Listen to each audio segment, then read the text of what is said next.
Alright, hello everyone, welcome back to the channel. This, of course, is another anime reaction video. Today, we are getting back into some more Gintama. I'm back, making videos again. I won't talk about it too much here because I imagine by the time you're watching this, I already made a video where I formally welcomed myself back to YouTube and talked a little bit more about the sort of scheduling and like some other updates to this channel that would take too long to talk about here.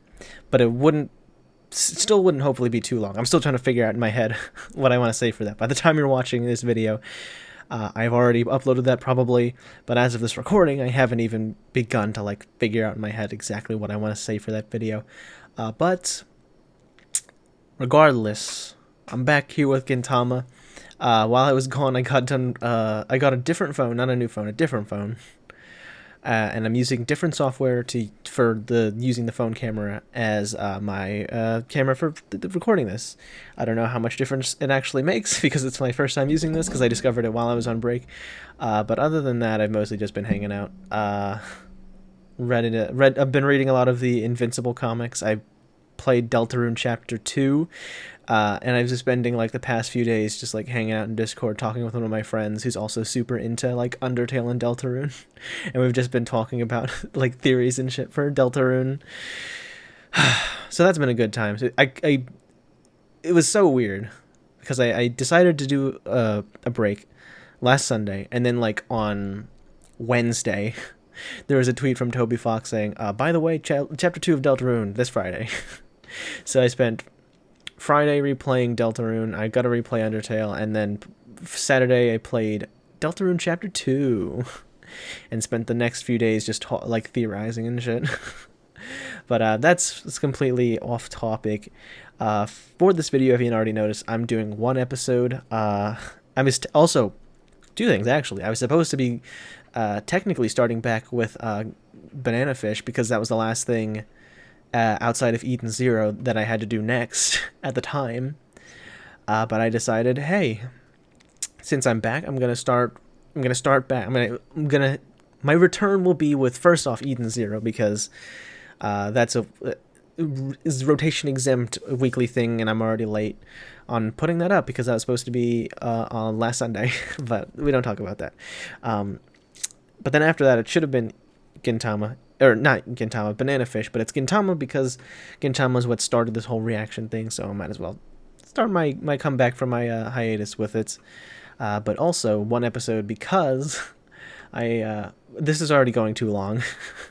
I said I was going to save it for the other video, and I will, but it's for that safety net type thing that I've mentioned in the video where I talked about the break I was taking, and also, you know, every other day. I think I'll definitely eventually get back to doing two episodes per video, but for now I want to like give myself some space. Hopefully I have learned my lesson about procrastinating, but who knows?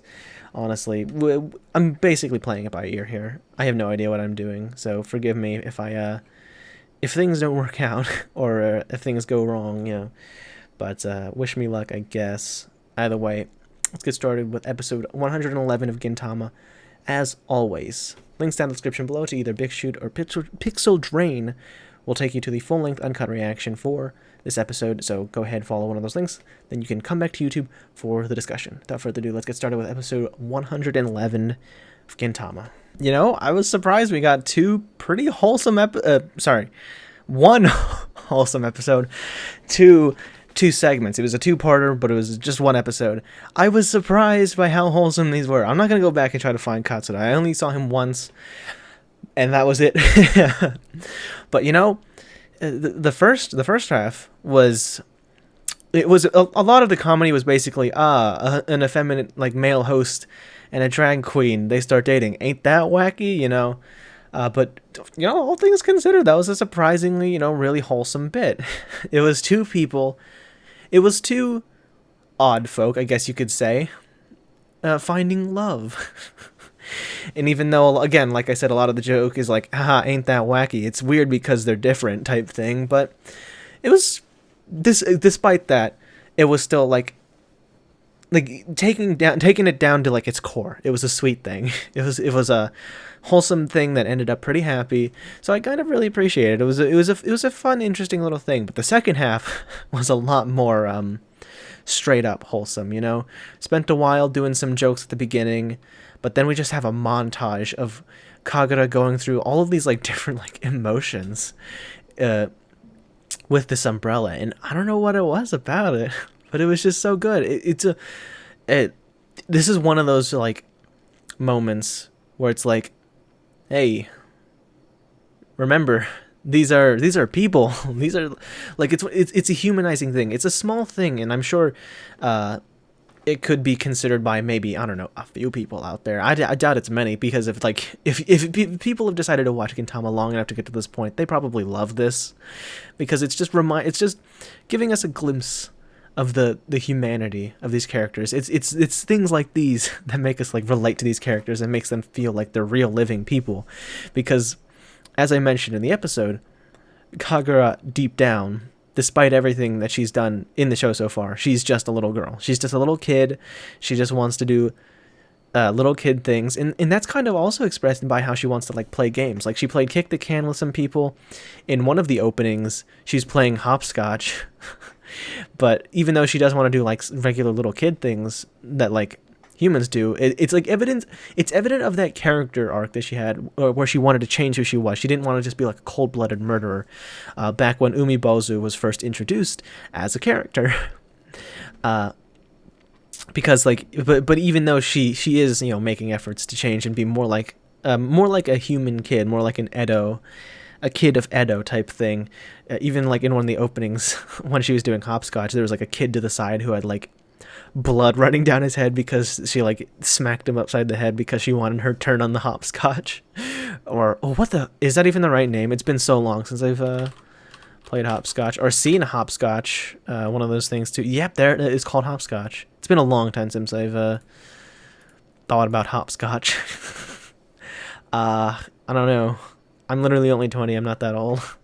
But why do I feel like I sound old saying that? But anyway, and I love it, reinforcing the family dynamic, you know, getting the umbrella from Gintoki as like, well, present. She wasn't straight up accepting it like a less dysfunctional family might. But when she got the gift from Dad, her whole life became more full of life and color, and that was so sweet. But then eventually, you know, the feeling of newness when you get a new thing slowly faded. She was still enthusiastically doing the same things, but the saturation kind of wore out. And then eventually the storm got too big and she couldn't really hang out like she used to. And the new thing that she had gotten after like 3 days, it was broken. And oh, it was so sweet when she tried to fix it. And then when she gave it to the two, like, I assume homeless kids or like impoverished kids. But then Gintoki and Shinpachi, they brought the life back into her, or they brought the color back into her life, because even though they're not new, they were always there from the beginning, and they'll always be with her. God, despite being like a bit that'll never like come back. Like, it probably won't hugely affect anything in the future, which is fine. But despite that, they put a lot of like visual like symbolism and, you know, metaphors, and like they were visually explaining this whole process of Kagura, because there's basically no dialogue except for the in between the days where they're like, oh, Kagura's outside again. Yep, kids like storms and typhoons and the like. But other than that, they were able to like tell the story of Kagura and her short-lived life with that umbrella, with like basically just visuals alone. And I think that's really impressive. I super appreciate it. That just goes to show you that the people working on the show are super dedicated to making the best show they can with what they have. And I love that. Like, the director for this episode for that segment did a wonderful job. And, you know, and again, the coloring and the lighting also contributed a lot to it. So God bless the people that worked on this episode. I don't know. I imagine this was something in the manga. I need to check real quick though, because I'm curious. Anime filler list Gintama. If it's not, I'm kind of curious how they went about portraying the whole like light thing. No, it says mixed canon / filler. So who knows which part is actually filler? Let me check Gintama episode 111. I'll check the fandom wiki thing, see if it has any information. Well, it says it. It says it doesn't list any chapters. I'm not gonna look too into it, but oh no. Okay, so chapter 172. I think it was. Yeah, part A was the filler part. Okay, that was an interesting place for the anime staff to take it, to do like a short like romance thing with a drag queen and an effeminate like male host. But real quick, I want to go check that chapter 172, I believe it was. I wouldn't be surprised if they didn't. Just because it would be kind of hard to do. Yeah. They have the same montage, but obviously like the saturation and the lighting are well they do. Sorachi did visually show that the storm getting worse, so I guess it's kind of similar. But the use of like colors and lighting definitely I think helped the anime. Anyway, that's pretty much all I had to say about this episode. It's a really fun episode. Can't wait to get more into Gintama in the future now that I'm back. If you watched all the way to this point, thank you very much for watching. Make sure to hit that like button if you enjoyed, and subscribe. Hit that notification bell so you don't miss a single upload in the future. Thank you once again for watching. Peace.